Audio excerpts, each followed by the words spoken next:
Yes guys, what's going on? It's Mex. Welcome back to Players World. Today we're here at Jtech Automotive and we're going to check out a couple of their projects as well as Jay's Mk2 20 valve turbo.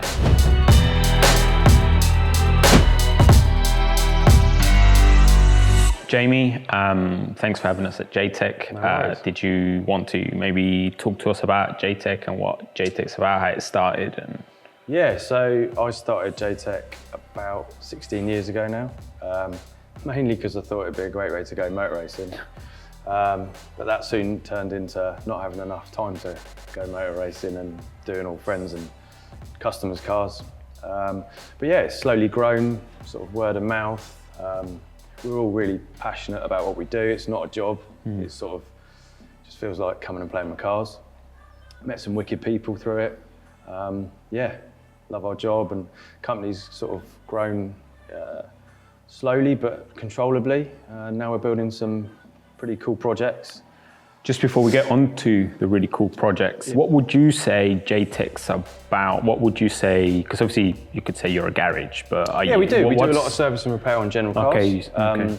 But for us, our real passion is building really quite extreme race car, show quality cars, and even daily driver road cars for people, but built with detail in mind and a bit of a OCD to it, so that they really are classed as some of the top cars you can buy, build. They're as good underneath as they are under the bay.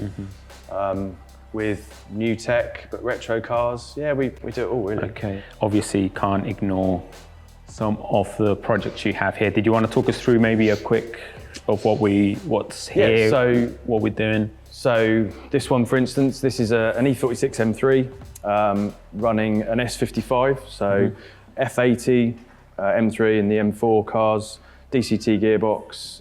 It's going to be an endurance race car. Okay. So it'll have quite a lot of aero on it. Nice. All the usual sort of E46 mods. We've done quite a lot to the rear suspension. Obviously left-hand drive converted it for weight distribution and a few other tricks. And yeah, it's part of the way through the build, but this will be a really quite a fast car when it's done. I mean, looking at the cage alone, you can see it means business, and it's going to be obviously. I mean, for me, I'm a bit sort of biased because I've got one, but I think E46 M3s are a really, really good looking car. I was literally going to say the E46. They're a wicked looking car. The E30 is an iconic shape. Yeah. And it's not ugly, it's just iconic. Yeah. Whereas I think the E46 is an actually good looking car. Yeah, I do too. And the standard engine in the S54 is brilliant. It's a really, really good high revving NA engine, but they cost an awful lot of money to get anywhere near. You won't really get near the performance of that out the box. So yeah, it seemed like a good conversion to try. And to me, it seems like something that we need to come and revisit once you guys have got it buttoned up. Yeah, by all means, yeah, definitely. Obviously, we've got a couple other things on the ramps. Yeah, so under that ramp, we've got a Mk1. That's another race car build, but it will be road legal to a degree. That's for a customer. That's having a 20 valve. Okay. Fully bespoke suspension because it's got the large 17-inch wheels style bird cut kit on it.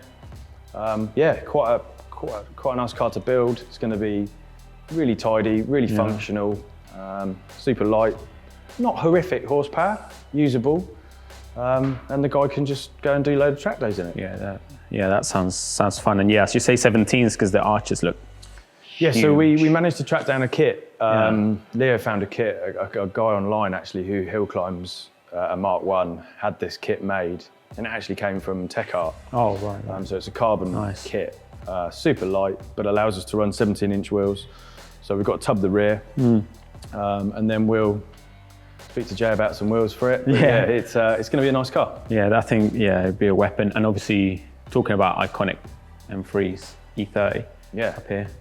Yeah, so that's my long-term project. Managed to get hold of an E30 M3 about 3.5 years ago. It was an ex-tarmac rally car. Needed a lot of work, but I'm converting it. We've basically restored the shell, and now we're building it so 1990 FIA specs, so it can run in historic motor racing in exactly the spec they ran in the day. So it basically will be a Group A stroke DTM car. Aggressive. Yeah, Nice. yeah. Nice. It's yeah. quite, It's time consuming. That's why it doesn't look anywhere. That's why it's in the upper ramp. Yeah, the long-term storage ramp. Yeah. But no, that's my passion. That one. That's going to be wicked. Again, this is great build, and we have here Andrew's Mk2. We can't take all the credit for this car. The customer's done an awful lot of work himself, and it is stunning. Really, really, really nicely done. He contacted us probably getting on for 18 months ago now, maybe, for an engine build. He'd started the engine build, but for one reason or another didn't get any further with it. So he brought the engine down, we built the engine, and put the gearbox on the engine. He took it away as a unit, put it in the car, and then he sort of said, look, with business and family and stuff like that, I'm not getting time to finish it. Can you finish it? So we did a fuel system on it, did some suspension mods and a geo, and with the help of James from OBD Works, who does a lot of our wiring, put ECU master dash and ECU in it, and it's back here now to get running once James finished the wiring, and we should get it going hopefully next week. Nice. Yeah, So, it is a stunning car. It is. And then obviously the reason I think we've come down to see you guys, the gold OAP 4-door Mk2. Yeah. Shall we go and have a look at what you guys have done to it? So if you want to talk us through the OAP wagon, Jay's Mk2, it arrived stock? Yeah, so Jay had the car dropped with the old 8-valve in it, it ran all right, it was okay. But he wanted a 20-valve, something a little bit different, a bit more modern, a bit different in the way it delivered the power and a bit more powerful. So yeah, out came the old engine. Found a few issues in the bay, which we remedied before the bay was painted. Leo painted the bay, and prepped and painted the bay all here. And then rebuilt engine. So nothing crazy, just rings, bearings. Okay. So it's not got any forged internals or anything like that. Just stock? Yeah, a refresh as such. And then we converted it to ME 7.5, which is essentially what all the BAMs and later 20 valves have on them. It's got VVT, so it'd be nice and drivable. James from OBD again did the wiring for us in-house. It just went together really well, actually. We built the engine and box before the car got here. Did all the work in the bay, engine and box in, fabricated around an intercooler, and tried to keep it looking as OE as possible. Yeah, I think it looks, like I said to you just earlier on, I think it looks super OE. Yeah. The black really works, the OE silver really works. The bay has been, obviously, if you was to compare it to an OE car, it's obviously been worked on. Yeah. But when you glance at it, it just looks OE with a little bit of tidiness. Jay didn't really give us too much direction. He was kind of, do what you want. But we discussed doing it sort of OE because it went with the rest of the car. I can't take all the credit for that. Leo took the direction of, right, we'll do this, that colour, that colour, and it came together really well. Yeah, I like it. It's come out really well. But just so the guys that are going to be very interested, this 20-valve turbo out of, what type of car would it have come in? This came out of an Audi TT. So it was a 180 brake out of an Audi TT, but we've converted it to KS4. Running on ME 7.5, so it's factory management. It's still got to be running and mapped. It is all running, but it's got to be mapped. It's cool. It's nothing trick, nothing revolutionary, but it's a nice level of power for a car that Jay can jump in, take for a nice fun drive, park up, and also should be fairly reliable. If not, it's got diagnostics, so you can check it, because it's a bit more modern than the 8-valve that was in it.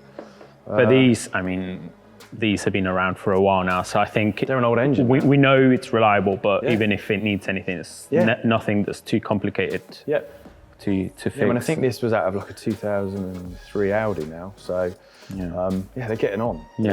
But there's still a good engine for the car. There's loads of, you can put any engine you want really, and within reason in most cars, but we do a lot of these, and done some suspension mods and some brake mods to allow him to drive it a bit faster than the original one was designed for.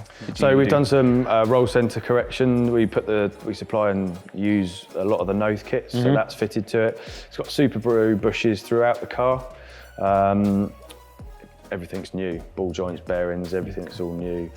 Braided lines, so a Hell agent put Hell braided lines on it.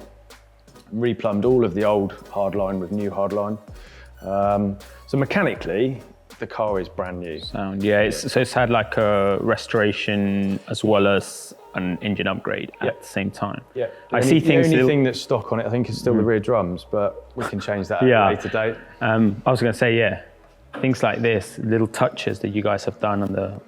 Are they new latches or just? No, we just have it plated. Plated. Yeah. We keep a lot of that stuff in stock for the other cars we're doing. Tried to restore it as well as do the engine conversion as well. Yeah, so it's a real nice touch. It just, the little details like that really makes a difference on a build. Detail's the thing, isn't it? Yeah, that's the best thing for it, really. Well, thank you for showing us around, talking about the other projects which we must visit, the 46 come and see them when they're all done, and obviously this is a really, really nicely done. I know you guys, this is what you do, but just want to say how impressive it is. Thank you. That's wicked. For that. See what Jay thinks when he sees it in the flesh, because he hasn't seen it yet, has he? No. He's seen some photos, but he's not seen it, heard it, anything like that. And hopefully he likes it. Otherwise, we haven't done our job properly. And we're going to see you at Players. Yep. Yeah, we've got a load of cars coming to Players. Looking forward to it. It'll be a good show. Not been for obviously COVID reasons. A while. But Andrew's car's coming up. This will be there. We've got a load of other customers' cars. I think we've got 4 or 5 other cars, all to this sort of level. Look forward to seeing everyone there. Big thanks to the guys at Jtech for showing us around their unit and giving us a glimpse of Jay's smart 220 valve turbo build. We will come back and have a look at their E46 and E30 M3 build. But for now, that's it. Thank you very much for watching. Catch you next time. Peace.